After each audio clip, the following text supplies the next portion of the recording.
Greetings all, Shane Bruce, Restomod Daisy. Hey kids, we're not in a raging hurry because we're not doing a short. What we're going to do is take a look at the stuff we put inside the evaporust tank last night.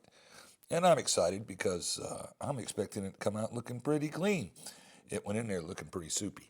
So let's get this party started, and we'll grab the receiver first thing and snatch it out of there. Ooh, look at that. Let's get it drained a little bit. It's going to be dribbling. It's going to make a mess. Yeah, you're going to get wet. But I think we'll be okay. Let's get her on the countertop. Now, if you recall from the short we put up yesterday, this gun was pretty well covered in rust. It's still got some residue on it, but I'm pretty sure that's going to come off nice and clean when we put it on the wire wheel. You can see the imprint there, Daisy Red Ryder Carbine, 11140, Plymouth, Michigan. This gun is going to be part of a project we're doing with the 2-band Whitworth stock.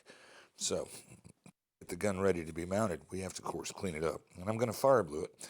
I've normally had really good success with the fire blue process on receivers that have been treated through the chellating process that evaporust provides. The other advantage with doing evaporust as a dump, we'll take a look back here at the rear of the receiver, is that all the rust on the inside gets treated as well.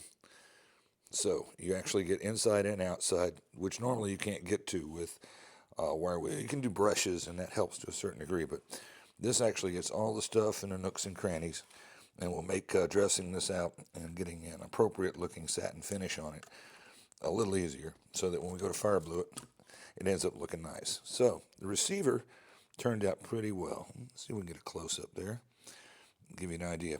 As you can see, it's still kind of fleckled and speckled, but it's smooth to the touch, and that was not the case before.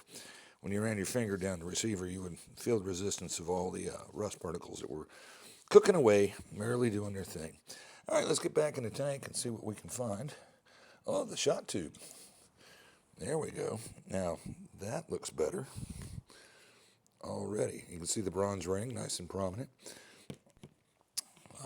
There is some residual stuff on there, but once again, nothing a wire wheel can't take.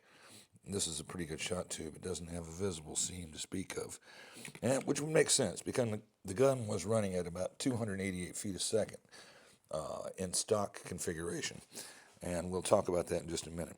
When I took it apart, I discovered that somebody had been into the gun before and had replaced the compression cup with a modern seal, a synthetic seal. The abutment washer, however, was still leather and in excellent shape. Probably the best looking abutment washer I've seen in quite a while.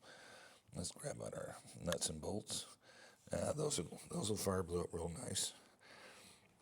That's the current production screw set, which is what I typically install on these guns when I mod them up, because the slotted screws are just too difficult to play with. And there we go with our front barrel band. It's looking much better. Man, this stuff is cold. Here we are. Here's some stuff. This is the middle section barrel band, which is the appropriate width. Now you'll notice on this build, because we're using an older barrel band off of 94 to get the sling swivel point, mount point, the width of the two units is the same, so it looks right on the gun. That was an important consideration. Let's see where our trigger is. Here we are. This was a pretty gnarly piece, but it cleaned up nice. And we'll wire wheel out nice and be left in a bright steel finish. The gun came with an aluminum lever. I'm going to go ahead and buff it out. Now here's an original screw, and you can see that it's not in bad shape. That'll go in the keep box. Let's fish around in here and find the rest of our stuff. There's the stock screw that will be utilized in a rebuild, along with the two barrel bands. What is this? What is it? Come here. It's hiding from me.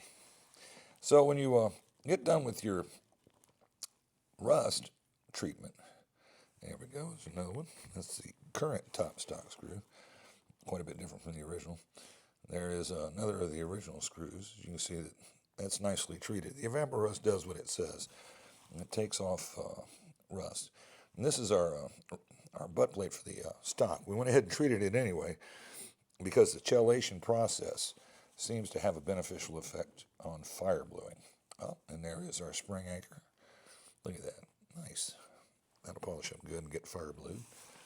And we'll finish dishing around in here. Another couple of little screws.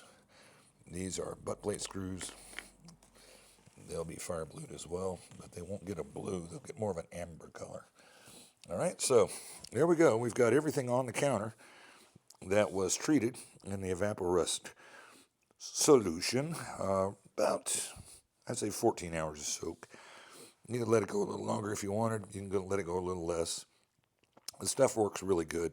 Comes in about a gallon can, and I normally get about 15, 16 guns out of 1 gallon of this stuff before it starts slowing down. And even if it slows down, it'll still pull rust off. It just won't do it quite as fast. Let's take a look at the other components that were in the gun. That's a Model 25 shot tube. We're going to make that as an option on the gun. Rattle trap or shot tube. Here's the original seal set that came out. That is a leather seal as I described it to you. And this is a later Model 25 synthetic seal with the later air tube. Doesn't have a hot top hat, which it probably should have had. And here's the factory mainspring that came in the gun. I don't see any copper wash on it, and it is slightly sagged. But it was still running 288 feet a second.